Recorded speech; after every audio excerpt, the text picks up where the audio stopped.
अगे बाई पहिले विचार तुझ्या नवऱ्याला, पहिले विचार कर.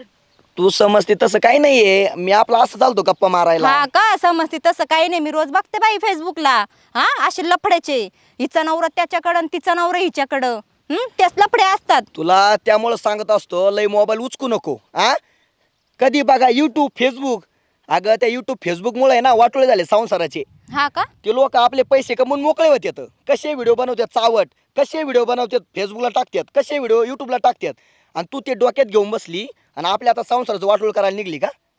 अगं तुम्हाला पण सांगतो वहिनी आहे बघा, ते सगळं खोटं असतं. हो पण मला वाटलं ते खरंच आहे. तुम्हाला माहिती आहे मी किती भोळी आहे. मला लगे विश्वास बसतो कोणत्या चांगली गोष्टीचा. भोळी तू. इथं लागली भांडायला वहिनी सोबत, आमचं काही नसतं नी.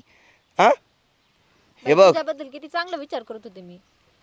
बरं बाई चुकलं माझं. आणि हे बघ आता ते मोबाईल बघायचं कमी कर. मग आता काय बघू त्याच्यात सारखे व्हिडिओ. मग आता काय राहिलं बघाल त्याच्यात.